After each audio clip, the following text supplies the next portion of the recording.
So what is up mga tol? It's your boy Mervs TV nga pala ulit. What's up, what's up? Ito yung trial number 3 natin kay Move It, para malaman natin kung mas okay bang i-part-time si Move It compared dun sa dalawa nating apps, which is si Angkas and Food Panda. 4 PM ako nagbiyahe kasi ito yung available time sa akin na pagpa-part-time. And also magta-try din pala tayo ng bagong angle ng camera kasi nagpalit ako ng chin mount. So bale yung papagas din muna ako para dire-diretso tayo. Yun, may pumasok na booking. May pumasok na booking, malapit na tayo sa gas station. Tingnan natin kung saan to. Sakto yung pasok ng booking, nandito tayo sa pickup. Sir, Bird na. Okay na boss?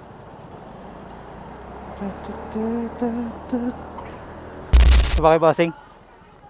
Dito po. Oops. Dito na tayo sa first booking.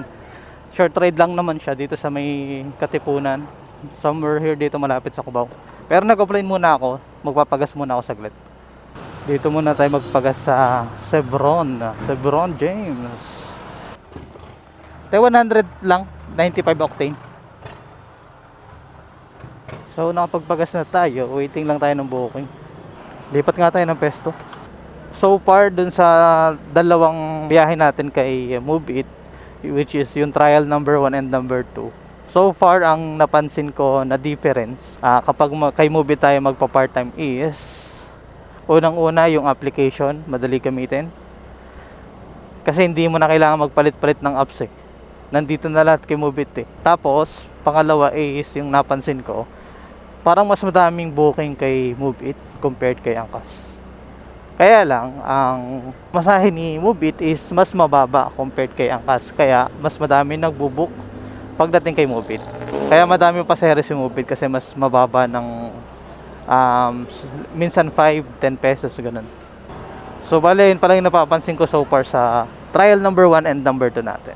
Pero mas malaking kinita natin kay Move It nung bumiyahe tayo ng umaga at hapon. Di ba bumiyahe din tayo kay Angkas ng ganun? Yung bumiyahe tayo ng umaga tapos hapon ulit. Pero mas mahaba ng konti yung oras natin kay Move It. Kaya ganun. And may nakuha din tayong long ride dun kay Move It nung nakaraan Parang dalawa atang long ride yun. Mag-iisang oras na tayo. Wala pa rin pumapasok ng booking mga tol. Nakilang lipat na ako ng pesto Lumilipat-lipat kasi ako ng pesto every once in a while. Pag after mga 5 to 10 minutes as walang booking, nalipat ako ng pesto. Isang oras na tayo palipat-lipat, walang booking Try naman natin dito sa labas. Wala So bale mga tol, sa Angkas tayo pinasukan ng booking. Walang pumapasok sa sa Move It. Grabe, tagal ko nag-aantay, isang oras mahigit.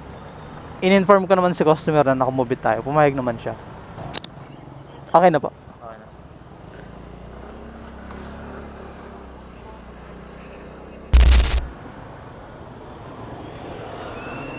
Ay, salamat po.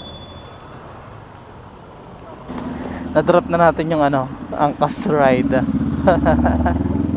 Yung mga tol, pumanisukan tayong bukong pupunta naman ng Marikina. For sure traffic to. Po, Enrico po, palagay kayo ng gamit sir. Gamit po. Okay na sir.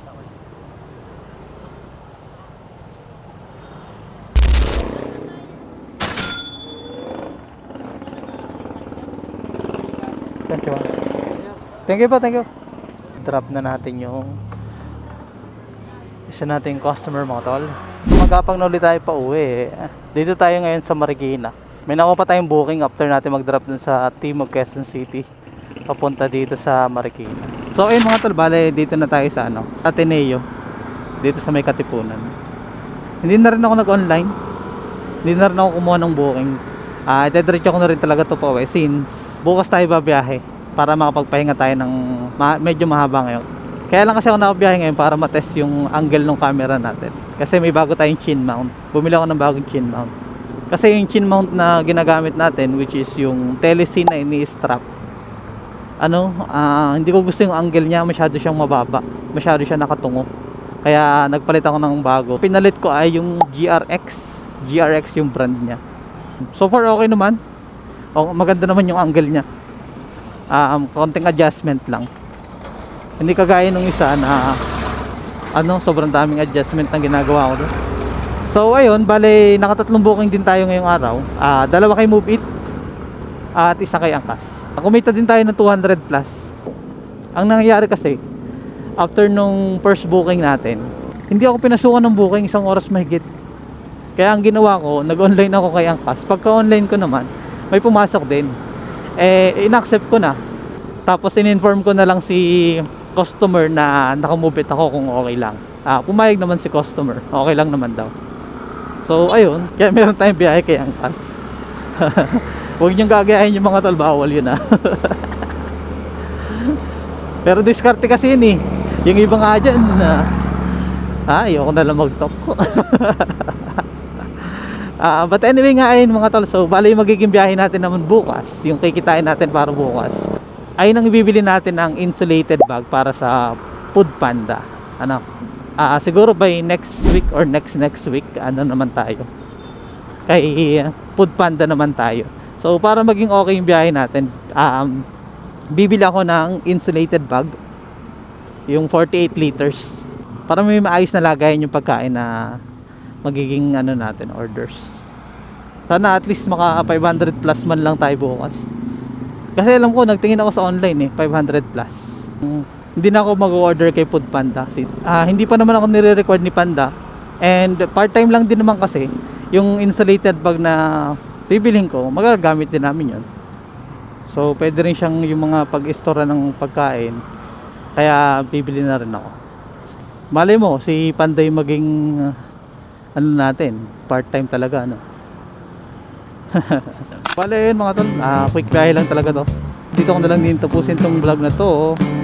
Shoutout nga pala sa mga taga San Pablo City na lagi nakasuporta sa atin. Shoutout sa inyo lahat. At kung napapanood mo nga itong video na to at hindi ka pa nakasubscribe, baka naman subscribe ka na dyan. And ayun mga tol, hanggang dito na lang ulit. Maraming salamat sa pagsama sa quick biyahe natin ngayong araw.